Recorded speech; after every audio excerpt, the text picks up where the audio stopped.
we're here today with Sacred Mother Song. Hello. Presenting their new EP in London. How are you doing, guys? Are you ready for tonight? Yeah. Yeah, all ready to go. So yeah. When is the last time you played in London? No, it's about a month ago, wasn't it? About a month ago. We played the Intrepid Fox. Okay. It was an industry gig, invite only to the public as well, and so it was a room full of industry more than anything else.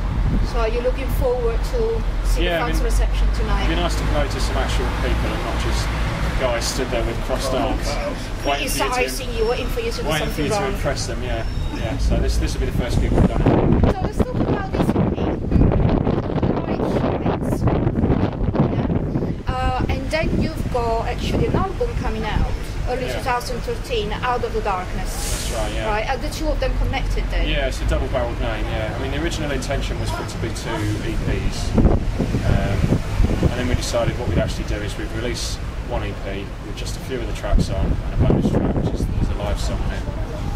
And then just to get the stuff out there and get working on the album and get the full album out next year. So it's actually changed slightly from that, but we've kept the title. The 3 original tracks that are on the EP will be featuring on the album as well. Okay. Along with 7 other tracks. Okay, so this EP is a bit of a taster. Do you already have the other songs written for the album? Everything's written, yeah. I mean, everything's 80% ready in the studio. It's just finishing touches need to be done, really. We've got some vocals to do, we've got some guitar solos to do, but otherwise it's all ready to go. Was it difficult to pick the tracks for the EP, being what was going to give the first impression? It kind of was, because we got faith in all the tracks, but we took advice from our label and from other industry people on what they thought were the strongest songs and which were more commercially viable or which were better as a taster for an EP. So the track listing really wasn't up to us in the end of the day. It was down to other people. You happy with it? Yeah, more than happy with it. Yeah. Now, this is not your debut though. You already have an EP and an album which were very well received by the critics and fans. How do you feel you progressed from that album to this one? Well, sort of new members for a start, because I mean, like the first EP, I wasn't in the band then. So I suppose like when we did our 2800 EP, that was like the single. That was the first thing that I ended up in. So what you've got is like a mixture of old Sacred and new Sacred.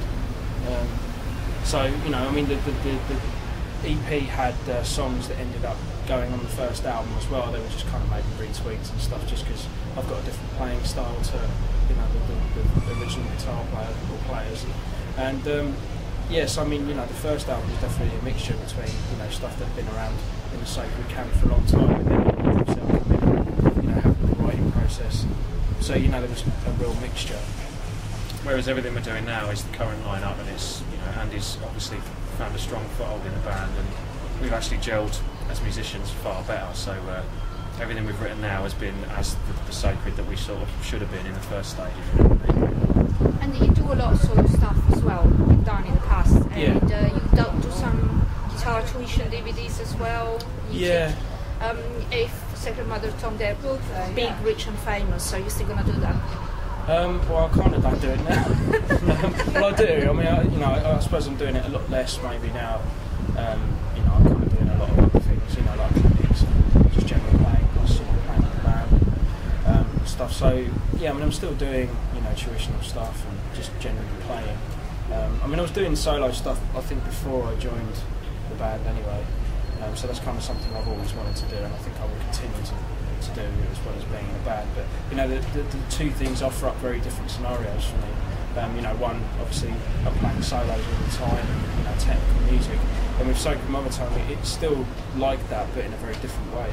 Playing in a band where you're playing riffs and solos, and and obviously you get to spend time with other guys and kind of gel personally.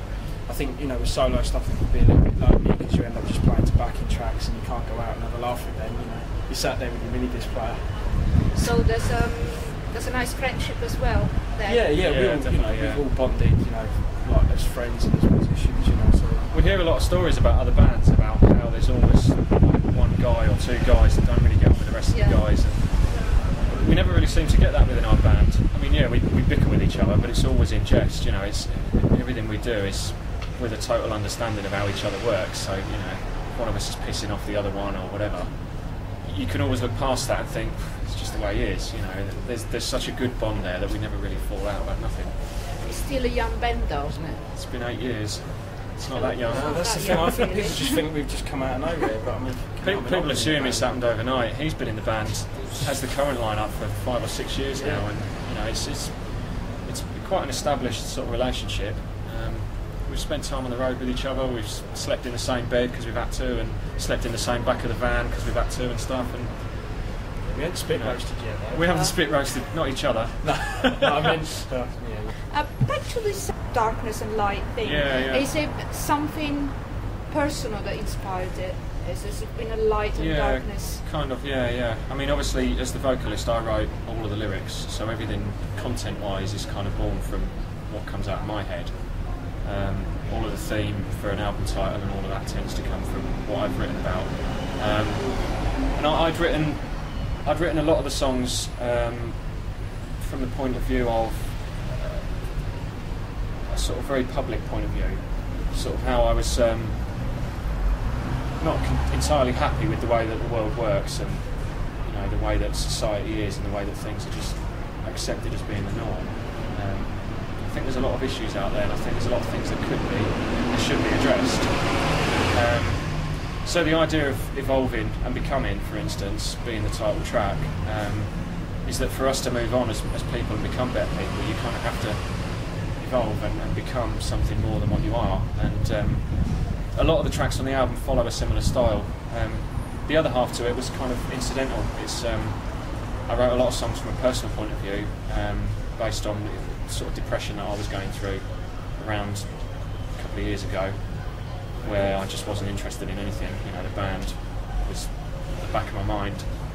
Everything pissed me off, and I couldn't really pinpoint why or what the problem was. Yeah, probably women. But what I did was what most people who are sort of cowardly and can't pinpoint it does. I just drank and fell into myself and did nothing really. Did nothing about it. What was your light then, out of the darkness?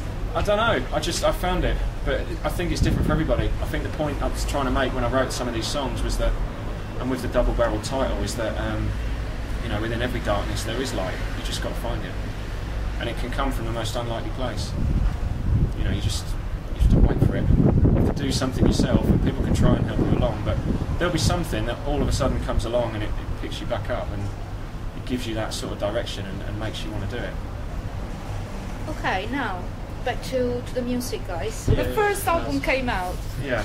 The first single, even, there was a lot talking about you guys as the next big thing in metal, the missing thing in metal, really. Do you feel like bringing something new to the scene? I feel like we do, but I think it's really difficult because people don't like something that isn't cool, isn't in the scene right now. And the trouble with us is that we are just a roots rock metal band. You know, we don't copy what's in the scene at the minute. We don't sort of have silly haircuts and you know, wear the certain clothes that we think would make us popular or make us more famous. And I think the critics can see that, which is why we've got some good acclaim. You know, they're calling us a roots band. They're telling us we're a straight edge, no bullshit band, which is great. But getting the general public to appreciate that as well is, we're finding it quite difficult, and that's why it's taken a good few years before we started to gather our following. It's hard. People seem to like what's cool at the minute.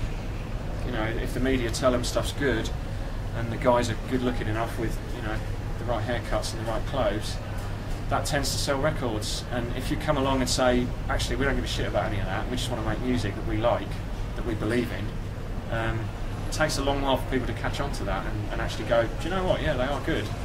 And I don't know why the music industry's changed so much. I don't know why it's become cool to like shit bands when there are good bands out there. I really don't understand it.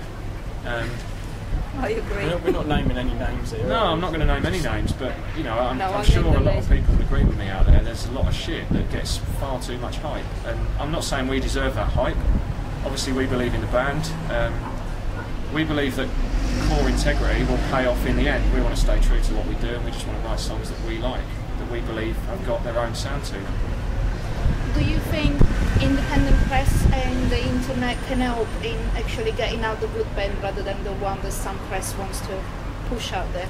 I'd like to think so, yeah. I mean, we're not having too much press trouble at the moment, I don't think. You know. We're getting really good press, but you know, we're not getting front cover material that's telling the kids you've got to go and buy this, and you know, you've got to go and get a haircut like this singer because he's, you know, the new big thing. That's the problem. I'm worried about my haircut. Yeah. What do you mean? That's the trouble with the media, the general, you know, the big media at the minute, which is why independent stuff is coming through a lot. And it is nice for it to be out there. Just hoping that it, you know, people catch on and it works. Let's hope so. Yeah. Do you guys have a last message for your fans? Please tell we play live. Yeah, please tell your friends about us. Please, you know, tell them that it's not all about what plimsolls you're wearing. It's about the music, and we believe in our music. And get back into the industry. What's, you know, real about rock and metal? You know, there hasn't been a Pantera for decades. Yeah, we're just for the record, we're not saying we like Pantera. No, not at all. No. Before anyone goes, oh. There's very few bands that seem to have the longevity. Bands like Machine Head and Lamb of God and Pantera and stuff like that. You know, we'd like to be one of those bands eventually. You know, we'd like to still be doing this in 20 years and look back at our record collection and say, yeah, we stuck true to what we wanted to do. We didn't follow the trends, because I think a lot of the trendsetters, they're in and out. We don't want to do that, do we? No, not really. It's fake. It's false. It is. Hope you guys are still here in 20 years and you're still playing straightforward stuff. Yeah. And I hope to see you on some covers, but the right ones. Yeah, that'd be good, yeah. Good luck for tonight. Good Thank luck you for very much. Thank you.